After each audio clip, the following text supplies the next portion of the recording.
Selamat siang.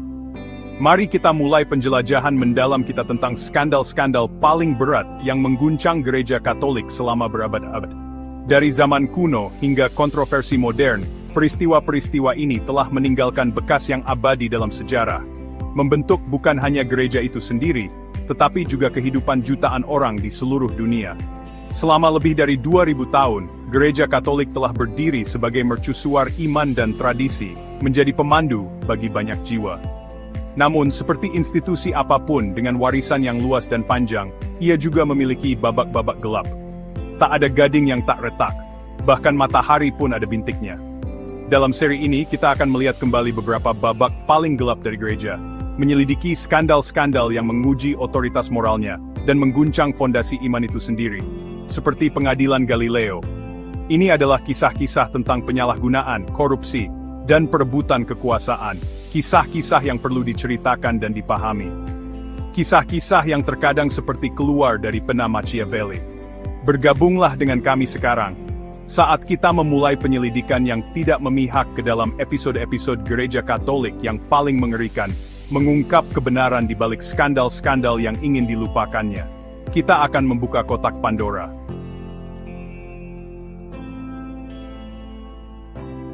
Mungkin, skandal paling mengerikan yang menimpa gereja Katolik belakangan ini adalah pelecehan sistematis terhadap anak di bawah umur yang dilakukan oleh para pastor. Pengkhianatan kepercayaan yang mengerikan ini, yang sering dilakukan oleh orang-orang yang dipercaya untuk menjaga kesejahteraan spiritual kaum muda, telah meninggalkan banyak korban yang trauma dan hancur. Skala kejahatan ini, yang mencakup beberapa dekade dan benua, sungguh mengerikan. Ribuan kasus telah terungkap, mengungkap budaya diam dan menutup-nutupi yang mengakar yang memungkinkan tindakan keji ini berlanjut tanpa hukuman. Dampaknya pada para korban sangat parah, membuat mereka berjuang dengan trauma, rasa malu, dan kehilangan iman. Rasanya seperti dunia mereka runtuh. Reputasi gereja telah ternoda, otoritas moralnya rusak parah. Meskipun ada upaya yang dilakukan dalam beberapa tahun terakhir untuk mengatasi masalah ini dan meminta pertanggungjawaban mereka yang bertanggung jawab, luka yang ditinggalkan oleh skandal ini sangat dalam. Seperti kata pepatah, luka sembuh, bekasnya tetap ada. Ini adalah pengingat yang mengerikan tentang kapasitas manusia untuk kebaikan dan kejahatan terdalam. Jalan menuju penyembuhan dan rekonsiliasi masih panjang dan sulit, sebuah bukti beratnya kejahatan yang telah dilakukan.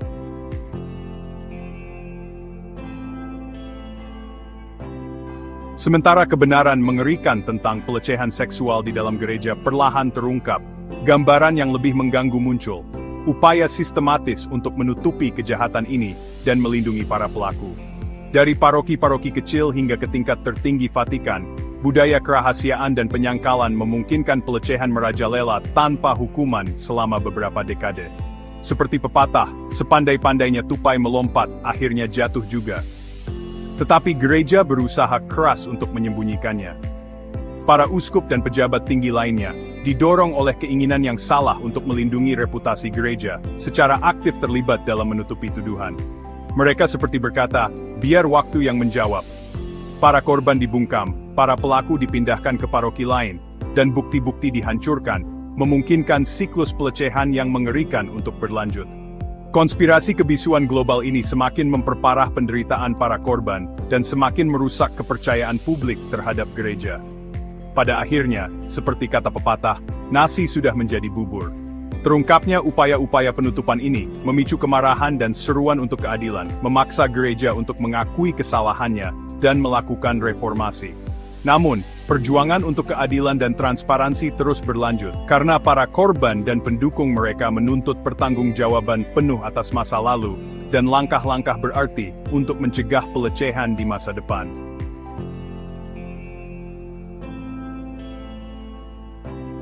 Vatikan, sebuah tempat dengan kekuatan yang sangat besar dan rahasia yang dijaga ketat. Tapi bahkan di sini, di antara dinding-dinding ini, bisikan-bisikan skandal menemukan jalan keluar.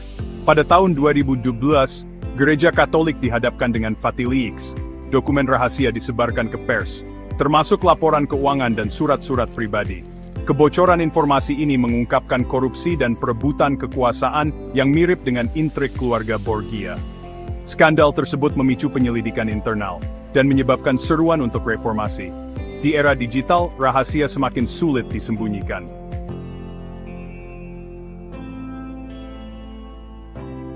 Krisis pelecehan seksual di dalam gereja Katolik adalah tragedi yang sangat luas, benar-benar seperti wabah. Penutupan sistematis seperti hukum diam telah memungkinkan tragedi ini berlanjut selama beberapa dekade. Kebisuan, penyangkalan, dan keengganan untuk melapor kepada pihak berwenang telah menjadi respons gereja. Mereka memilih untuk menutup mata, menyembunyikan masalah. Seringkali, para uskup menangani tuduhan secara internal, memindahkan para pastor, atau memberi mereka dukungan psikologis. Mereka mencoba membuat solusi sementara, terburu-buru menyelesaikan masalah. Budaya diam ini, omerta ini, telah memungkinkan para pelaku untuk terus beraksi tanpa hukuman. Dampaknya sangat dalam, menghancurkan kepercayaan, dan menyebabkan rasa sakit yang luar biasa seperti tragedi seperti gempa bumi di Messina. Gereja telah mengambil langkah-langkah untuk mengatasi masalah ini, menerapkan kebijakan yang lebih ketat, dan berusaha untuk memperbaiki kerusakan. Namun, bekas luka dari babak gelap ini terus membayangi gereja, seperti pedang Damokles.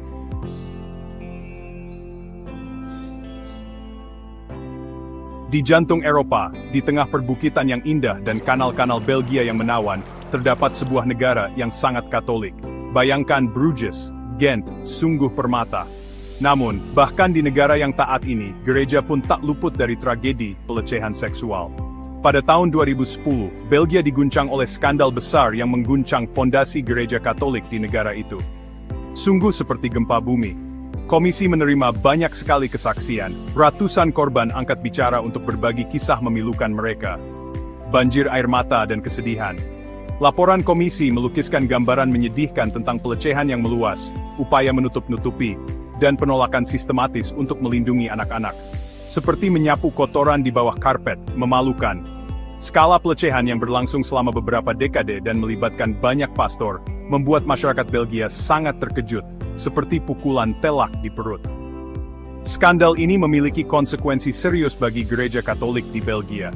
Kepercayaan publik terhadap institusi itu runtuh, kehadiran misa menurun, dan banyak orang Belgia merasa dikhianati oleh organisasi yang dulunya menjadi sumber penghiburan dan bimbingan. Seperti orang suci yang tidak membuat mukjizat. Skandal itu juga memicu seruan untuk akuntabilitas dan transparansi yang lebih besar di dalam gereja, serta tuntutan keadilan bagi para korban. Keadilan harus ditegakkan. Skandal pelecehan di Belgia, seperti di banyak negara lain, telah mengungkap sisi gelap dari sebuah institusi yang menghadapi masalah yang menyakitkan dan meluas. Ini berfungsi sebagai pengingat yang keras bahwa krisis pelecehan tidak terbatas pada wilayah geografis atau konteks budaya tertentu, melainkan masalah global yang membutuhkan respons global. Pepatah, malheur partagé, moitié soulagé, atau beban yang dibagi, beban yang diringankan. Tidak vergevraini.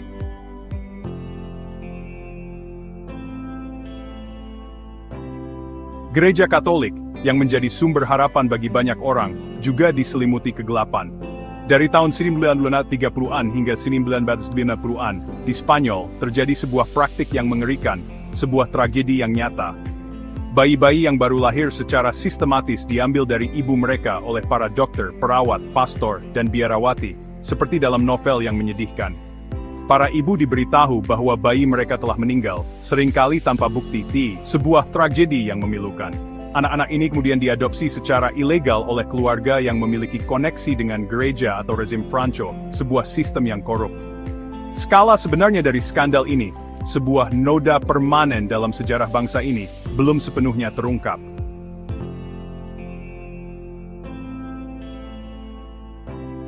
Gereja Katolik seringkali menghadapi individu yang menyalahgunakan kekuasaan mereka dan merusak kepercayaan yang diberikan kepada mereka. Martial Maciel, pendiri Legionaries of Christ, adalah seorang pelaku pelecehan yang keji. Selama beberapa dekade, ia melecehkan para seminaris muda. Para korbannya mengalami penderitaan psikologis yang mendalam. Vatikan, meskipun telah lama ada desas-desus, lambat untuk bertindak.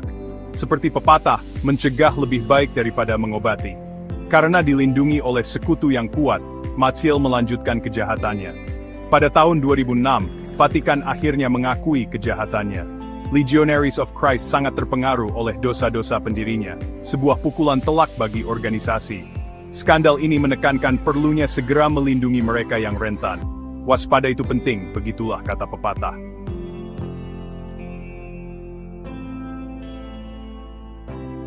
Perang Dunia II, masa kekerasan yang belum pernah terjadi sebelumnya, menjadi ujian besar bagi moralitas manusia dan bahkan institusi. Seperti beban berat di hati umat manusia, perang menguji hati nurani semua orang. Paus Pius XII, sebagai pemimpin Gereja Katolik, menghadapi kritik keras atas tindakan dan kelambanannya selama masa pergolakan itu. Sebuah keheningan yang hingga kini masih terdengar oleh banyak orang. Meskipun ia mengutuk perang secara umum, keheningannya tentang kekejaman Nazi, terutama Holocaust, tetap kontroversial. Sebuah luka yang masih belum sembuh dalam ingatan semua orang. Kritikus mengatakan jika ia lebih berani, lebih banyak nyawa yang mungkin bisa diselamatkan, membandingkannya dengan Don Abbondio dalam novel The Betrothed. Di sisi lain, yang lain membelanya, menekankan tindakan diplomasi rahasianya, dan bahaya yang mungkin dihadapi gereja dan umat beriman jika ia secara terbuka mengutuk Nazi di masa gelap fasisme.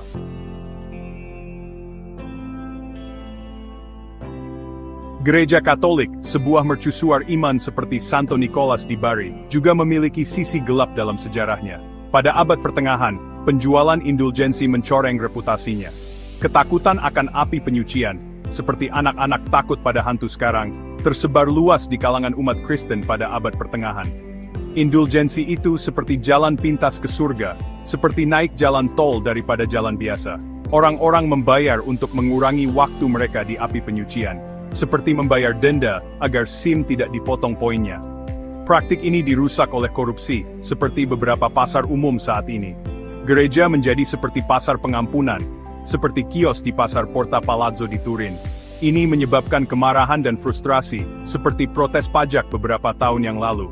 Dan inilah yang menyebabkan reformasi. Sebuah peringatan tentang bahaya kekuasaan yang tak terkendali, seperti pada politisi yang korup. Banyak sekali paus yang pernah memimpin Gereja Katolik, tapi hanya beberapa yang kontroversial seperti Paus Alexander Silas, yang lahir dengan nama Rodrigo Borgia. Masa jabatannya sebagai paus dipenuhi ambisi, kekuasaan dan skandal. Seperti kata pepatah, tak ada asap kalau tak ada api. Nepotisme merajalela, anak-anaknya, Cesare dan Lucrezia, memegang posisi penting. Mirip seperti sistem koneksi zaman sekarang ya. Tuduhan korupsi dan tindakan asusila semakin merusak citra gereja. Jangan umbar aib sendiri, kata orang dulu. Namun, masa kepausannya juga menyaksikan perkembangan seni dan semangat Renaissance. Ada hikmah di balik setiap musibah, seperti kata pepatah. Alexander Sis tetap menjadi teka-teki dalam sejarah kepausan. Kita bisa membandingkannya dengan beberapa tokoh kontroversial dalam sejarah kita sendiri, seperti Break. Kalian tahu siapa yang saya maksud?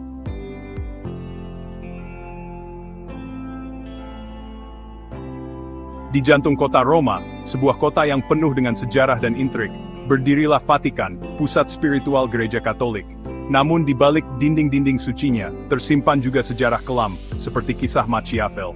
Pada tahun 964, Paus Yohanes XII dibunuh, yang menyebabkan kekacauan di kepausan. Sebuah kejahatan nyata seperti Cluedo, tetapi dengan konsekuensi yang lebih mengerikan. Masa kepausannya penuh dengan kontroversi, dan konon, gaya hidup yang bebas, seperti seorang playboy pada zamannya. Dia memiliki musuh yang kuat yang bersekongkol melawannya, merencanakan dalam kegelapan seperti karakter dalam The Leopard. Kebenaran tentang kematiannya, seperti biasa, tetap menjadi misteri. Siapa tahu, mungkin suatu hari kita akan menemukan apa yang ada di balik thriller Vatikan ini.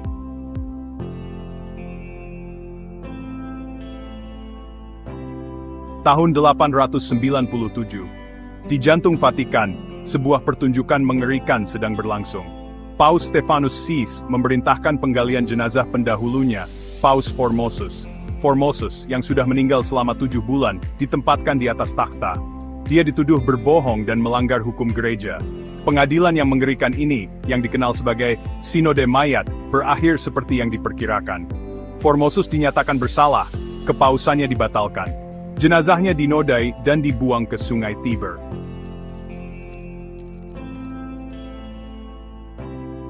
Tersebar dalam bisikan dan tertulis dalam teks-teks terlarang, legenda Paus Joan telah memikat dan membuat marah selama berabad-abad. Menyamar sebagai seorang pria, ia mencapai tahta kepausan. Identitas aslinya terungkap dalam sebuah prosesi kepausan, seperti prosesi Corpus Christi. Legenda tersebut, kemungkinan besar hanya sebuah cerita karangan, mencerminkan kecemasan masyarakat pada masa itu, seperti cerita-cerita dalam Decameron, karya Boccaccio. Ini tetap menjadi simbol kuat dari kekuatan perempuan, dan sejarah yang tersembunyi, sebuah kotak Pandora sejati dari sejarah gereja.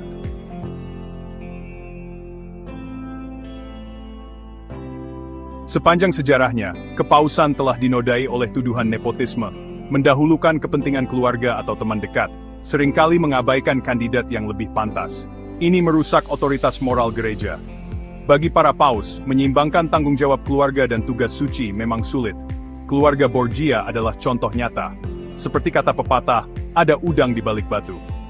Paus Alexander VI mementingkan keluarganya, mengangkat putranya, Caesar, menjadi kardinal. Tindakan seperti ini menimbulkan tuduhan kemunafikan, dan merusak kepercayaan pada gereja.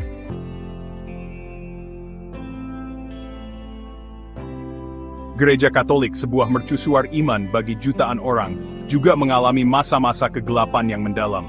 Seperti malam gelap bagi jiwa, seperti yang dikatakan Santo Yohanes dari Salib. Salah satu masa tersebut adalah inkuisisi, serangkaian lembaga di dalam gereja Katolik yang tujuannya adalah memerangi ajaran sesat. Sebuah pengadilan iman, bisa kita katakan. Didirikan pada abad ke-12 dan selama berabad-abad, inkuisisi telah memberikan bayangan panjang di Eropa, mungkin sebanding dengan wabah hitam. Bertindak dengan persetujuan penuh dari Paus, bayangkan Paus seperti Innocentius III atau Gregorius V, para inkuisitor ditugaskan untuk mengidentifikasi dan menghukum mereka yang dianggap sesat. Tokoh kontroversial seperti Torquemada di Spanyol adalah contohnya. Metode mereka seringkali brutal, menggunakan penyiksaan dan pemenjaraan untuk mendapatkan pengakuan. Adegan yang mengingatkan pada pengadilan penyihir. Ketakutan akan jangkauan inkuisisi tersebar luas, membungkam perbedaan pendapat dan menekan kebebasan berpikir. Suasana kecurigaan, mirip dengan yang terjadi selama fasisme, dalam beberapa hal.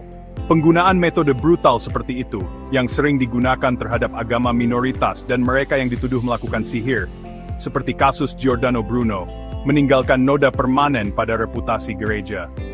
Meskipun inkuisisi adalah babak yang lebih disukai gereja untuk dilupakan, seperti pembantaian Waldensia, ini berfungsi sebagai peringatan kelam tentang bahaya ekstremisme agama, dan pentingnya toleransi dan kebebasan berpikir, nilai-nilai inti bagi masyarakat demokratis seperti kita.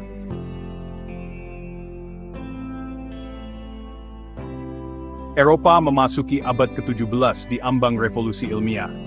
Pengamatan Galileo membuktikan model tata surya yang berpusat pada matahari, menantang keyakinan lama yang sudah lama dipegang, seperti mempertanyakan resep rahasia rendang nenek kita. Ini menyebabkan konflik dengan gereja Katolik. Dipanggil ke hadapan inkuisisi di Roma, Galileo dipaksa untuk menarik kembali gagasannya. Kasus Galileo tetap menjadi peringatan tentang penindasan penelitian ilmiah, seperti bagaimana gereja melawan pemikir bebas, seperti pertandingan sepak bola sengit antara Persija dan Persib.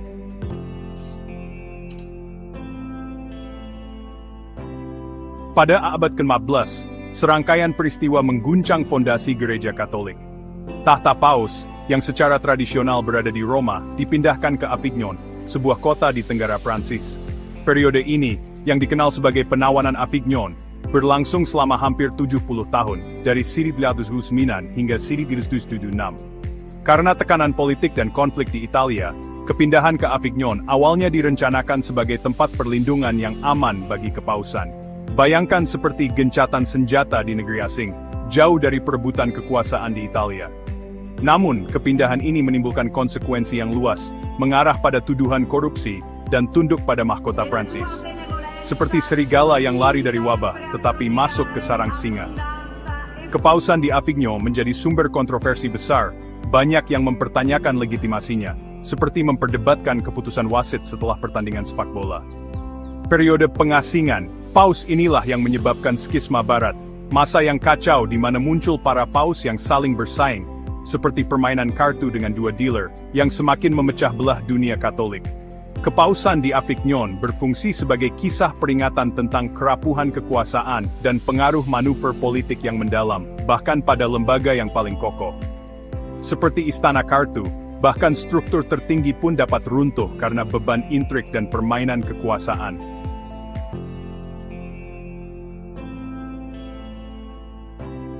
Kita berada di penghujung abad ke-16, masa perubahan besar dalam gereja Katolik. Bayangkan dunia di mana dasar iman, kepausan itu sendiri, diguncang. Ini adalah masa skisma barat, masa di mana bukan hanya satu, tetapi beberapa orang sekaligus mengaku sebagai Paus Roma yang sebenarnya. Bayangkan, seperti zamannya banyak komunitas, tetapi dalam agama. Berbagai kelompok dalam gereja, yang seringkali dipengaruhi oleh raja-raja yang berkuasa, mendukung kandidat yang berbeda. Seperti zaman para tuan tanah, masing-masing punya paus sendiri. Maka dimulailah masa yang kacau, di mana 2 dan terkadang 3 orang mengaku sebagai paus yang sebenarnya. Benar-benar kacau. Setiap pengaku didukung oleh berbagai belahan dunia Kristen, sehingga memperburuk perpecahan. Seperti kue yang dibagi menjadi terlalu banyak potongan. Perpecahan dalam gereja ini menimbulkan dampak yang parah. Gempa bumi spiritual yang sesungguhnya. Umat beriman bingung, tidak yakin siapa suara Tuhan yang sebenarnya. Bayangkan kebingungannya, seperti disuruh memilih antara spaghetti carbonara dan pizza margherita.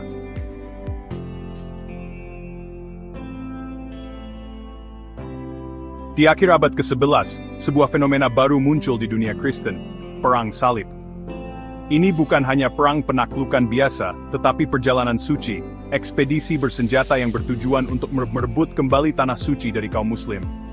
Didorong oleh iman yang membara dan janji pahala rohani, gelombang demi gelombang tentara salib melakukan perjalanan ke timur. Ksatria, rakyat jelata, bahkan anak-anak bergabung dengan gerakan ini, dimotivasi oleh kombinasi kuat antara keyakinan dan rasa haus akan petualangan. Seperti kata pepatah, ikhtiar ada di tangan manusia, takdir ada di tangan Tuhan. Perang Salib pertama, yang diluncurkan pada tahun 1095, mencapai kesuksesan yang mengejutkan, yang berpuncak pada penaklukan Yerusalem pada tahun 1099. Namun, kemenangan ini hanya sementara. Selama berabad-abad berikutnya, Tanah Suci menjadi ajang pertempuran perang salib dan perang tandingan yang berulang-ulang. Tapi perang salib juga memiliki sisi gelap.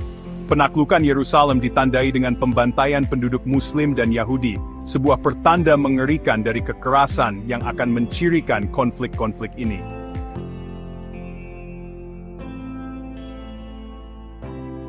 Zaman Renaissance di Italia, masa seni dan pemikiran berkembang pesat, juga merupakan masa kekacauan politik dan agama yang besar, seperti perkelahian besar di seluruh negeri. Pada tahun 1527, ketegangan ini memuncak pada peristiwa yang mengejutkan seluruh dunia Kristen. Penjarahan kota Roma.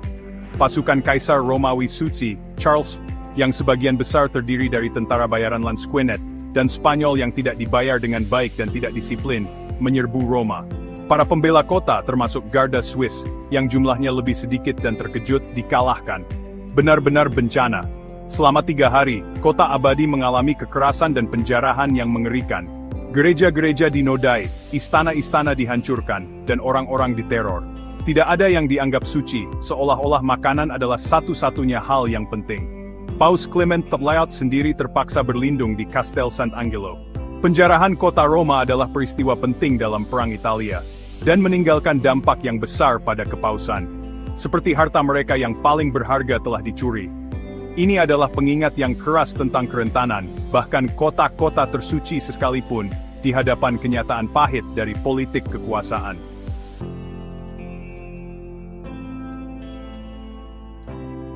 Dari Perang Salib, sampai penjarahan kota Roma, skandal-skandal ini terukir dalam sejarah gereja Katolik.